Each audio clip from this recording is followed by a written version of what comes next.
ça. Philippe Morax. Bon, paraît qu'il est marrant, alors fais-nous marrer. Mais à cette heure-ci, c'est quand même pas toujours évident. Ça pique un peu, c'est tôt, hein? Comment ça va? C'est pas facile comme question. Rassurez-vous, on va se marrer un peu après. Alors de si tôt le matin, c'est trop chouette. Bon, alors tu as gagné 50 francs. C'est pour une champagne. Ouais. On est là pour découvrir les choses. T'as tout dit. Contente d'être en Suisse, c'est un pays que j'affectionne particulièrement. Vous êtes suisse? Ouais. Et j'ai souvent des idées mauvaises. Bon, bah, t'auras pas ton scoop ce matin. Rien à Ça faire. s'appelle le coup de marteau. Incroyable. C'est moi qui pose des questions. L'invité du matin. Destination la montagne ce matin, et plus précisément le domaine skiable de Ninda-Vezona, situé au cœur des Quatre-Vallées, l'un des plus prestigieux de Suisse, qui propose 400 km de pistes pour skieurs et snowboarders. Avec ses panoramas à couper le souffle, il est une destination de choix pour les amateurs de sports d'hiver. C'est certainement pour cette raison que son directeur exprime une opposition ferme à l'acquisition de stations suisses par des groupes étrangers. Vous l'avez certainement lu dans la presse ces derniers temps. Vail Resort a déjà racheté 2 domaines en Suisse, notamment Crans-Montana en Valais et Andermatt dans le canton d'Uri. Mon invité ce matin craint que de telles ventes ne nuisent au développement économique local et plaide pour que ces infrastructures restent sous contrôle local afin de garantir des investissements au bénéfice des régions. Jean-Marie Fournier, bonjour et bienvenue. Vous êtes directeur de la station Ninda. Merci d'être avec nous ce matin. Merci d'être là pour nous aider à comprendre un petit peu ce qui se passe. Apparemment, vous êtes, comme on dit, dragué par des grands investisseurs étrangers qui cherchent un petit peu à mettre la main mise sur les stations. Et vous, attention, vous tirez la sonnette d'alarme. Je tire la sonnette d'alarme, pas spécifiquement vis-à-vis de Vail, non, pas du tout. Mais des investisseurs étrangers, comme vous l'avez dit. Je pense que le tourisme doit rester... L'activité touristique, c'est la seule activité économique que la montagne ait trouvée, globalement. Doit rester en main locale pour conserver cette espèce d'empreinte, cette espèce de relation entre... personnalisée entre la montagne et sa clientèle, puis la montagne et la montagne. Et puis ensuite, tandis que vous passez dans des mains des groupes étrangers complètement anonymes, certainement aseptisés, n'ayant très peu d'intérêt pour la région dans son ensemble, et non pas uniquement pour les résultats d'une entreprise qui peuvent effectivement être intéressants parfois. Je pense que c'est essentiel de conserver ça dans les mains locales, avec tout ce qui va avec, le cachet, la tradition, les gens. Ouais. Et ce que vous dites est très important. C'est un patrimoine, c'est un vrai patrimoine. Et ça, c'est important de le rappeler. Économique et culturel. Donc vous avez peur que ces grands investisseurs arrivent et ne pensent finalement qu'à faire de l'argent avec les remontées mécaniques, par exemple, et puis ne pensent pas au reste, le reste de la vie de la station, ce qui est important et qui fait un tout. Mais c'est normal. S'ils viennent là, ils investissent là, ils veulent évidemment avoir un rendement le meilleur, comme tout le monde, rien de particulier jusque-là. Mais forcément, la relation avec la région, avec la montagne, ne sera plus du tout la même. Ça veut dire que vous êtes pieds et poings liés, vous n'avez plus votre mot à dire quelque part, sachant que les remontées mécaniques sont la colonne vertébrale de toute activité touristique dans la montagne. Donc, je ne vois pas quelle serait la raison, ou alors des raisons purement économiques qui seraient dramatiques, qui se trouveraient dans une situation dramatique. Pour quelle raison on laisserait partir cette activité-là? Alors, pas tout le monde pense comme vous, apparemment, en Valais. Il y a d'autres stations qui ont déjà passé le cap. Qu'est-ce que vous en pensez? Est-ce que vous pensez que c'est vraiment risqué? Quel regard vous avez justement sur ce qui a déjà été fait?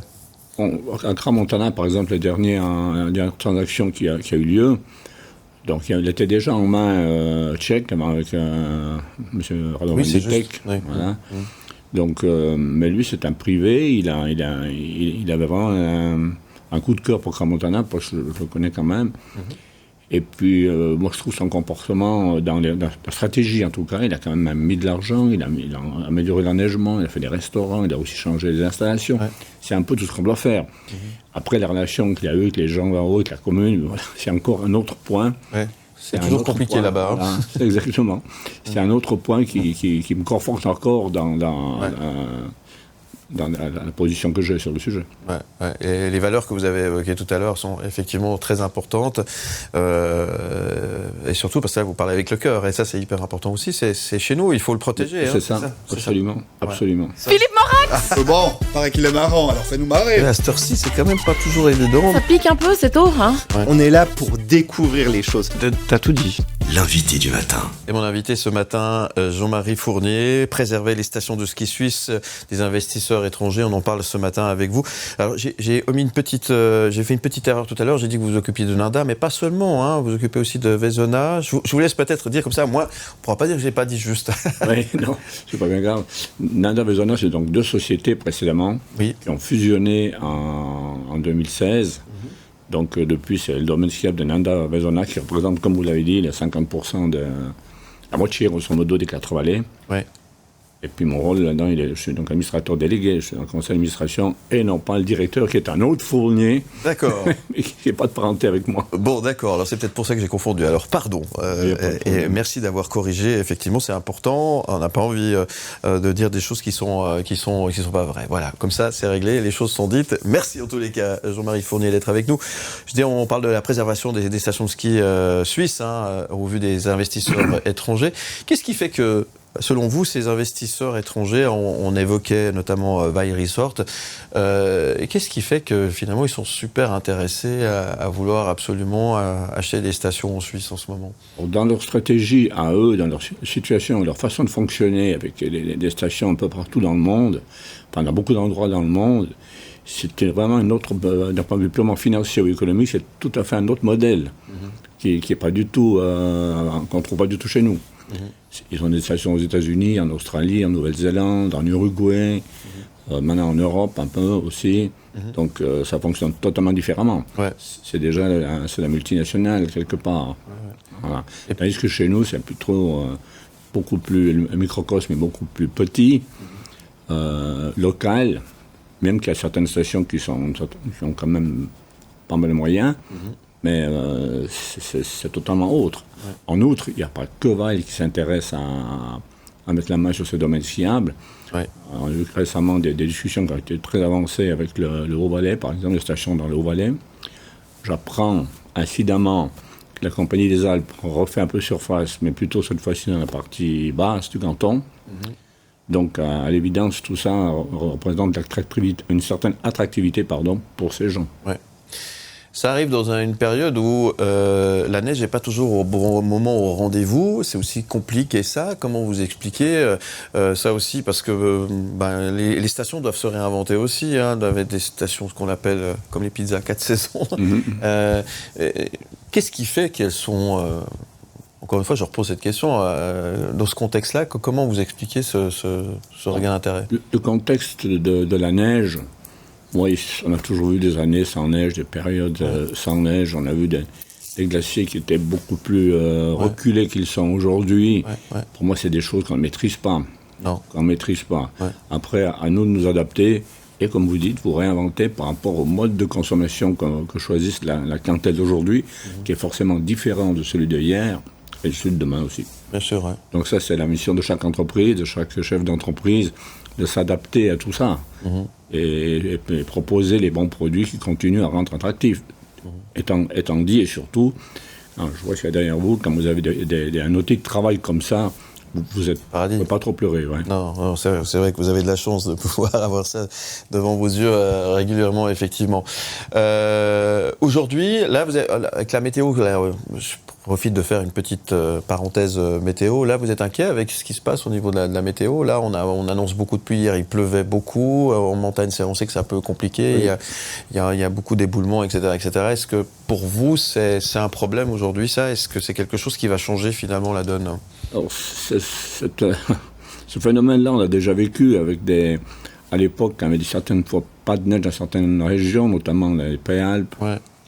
On avait des photos dans des quotidiens romans avec des téléskis et télésièges avec de l'herbe tout autour, puis alors qu'on skiait dans des conditions idéales. Ouais. Donc c'est un peu toujours... Moi, je suis toujours un peu agacé quand je vois ça. Quand on me dit maintenant qu'il n'y aura pas de neige pendant l'hiver, 3 mois avant le début de l'hiver, d'un côté, ça fait sourire. Ouais. De l'autre côté, on se dit que ça peut quand même porter un certain préjudice quand la clientèle va devoir choisir le lieu de vacances en fin d'année, à Noël ou un peu plus tard. Ouais. Donc, voilà, on subit, si on veut bien, un effet médiatique Ouais. il n'est pas très bon pour nous. Non. Et malgré ça, encore une fois, vous êtes sollicité par des investisseurs étrangers qui sont quand même intéressés à venir. Ça leur fait pas peur, Et pas seulement. Bon, nous, honnêtement, je dois vous dire, pour la bonne compréhension, on a quand même tout le domaine enneigé, garantie d'enneigement, 95% du domaine, il ne manque plus qu'un bout. Quand les procédures administratives seront terminées, on pourra avoir l'ensemble du domaine. Donc la neige n'est pas trop un souci particulier. Quelles mesures mettez-vous en place à Nanda-Vezona alors pour que vous soyez compétitive et attractive par rapport aux autres stations, pour cette année par exemple? Alors, j'ai pas le programme avec moi, mais vous avez un programme d'animation qui fait 2 ou 3 pages à 4. Il y a de tous les côtés, sur le côté de Vezona, dans la montagne, en bas. Ouais. Il y a toutes sortes d'animations en tout genre. Ouais. Il y a toutes les infos sur le site évidemment de Nanda-Vezona. N'hésitez pas. En détail, oui. Allez faire un petit tour. Alors, peut-être un dernier mot. Qu'est-ce que vous avez envie de dire à toutes les personnes qui s'occupent des autres stations au Valais, hein? Il faut préserver notre patrimoine, c'est important. C'est peut-être le message que vous avez envie de passer ce matin, M. Fournier. C'est le message que j'ai fait passer déjà. Hein. Je pense que je trouve ça absolument essentiel. Puis l'autre message, c'est qu'on doit vraiment se battre contre les tracasseries administratives qui nous coûtent la peau des fesses, si on peut dire, hein, qui rapportent strictement rien, qui nous privent de compétitivité et qui nous privent de moyens financiers, avec de l'argent qui est brûlé. On se demande bien pourquoi des fois. D'accord. Je pense qu'on devrait tous se fédérer et puis vraiment ne plus accepter, et pas seulement dans les milieux touristiques, hein, on ne doit plus accepter ce genre de pratiques. Ouais. On sent que vous êtes bien remonté. Hein. Voilà. Qu'est-ce qu'on peut vous souhaiter, monsieur Fournier, aujourd'hui? Rien de trop spécial, qu'on peut un hiver normal. Ouais. Voilà, avec une météo agréable pour tout le monde. Et puis la neige, encore une fois, je ne crains pas trop, mais s'il y a de la neige naturelle, c'est bien sûr encore mieux. Pour le décor, pour la piste aussi. Ah bah oui, et pour tout le monde, c'est toujours très agréable. Merci beaucoup en tous les cas, Jean-Marie Fournier, d'être venu ce matin. Je rappelle qu'on va vous retrouver en podcast et en image sur le site mlemedia.ch. Merci d'être venu ce matin. Bon retour en Valais. Vous allez passer par la Foire du Valais, évidemment, c'est incontournable. Alors, on va passer la Foire du Valais, oui, bien, évidemment. On ne peut pas manquer ça. Bon, très bien. Merci beaucoup en tous les cas. M le Média,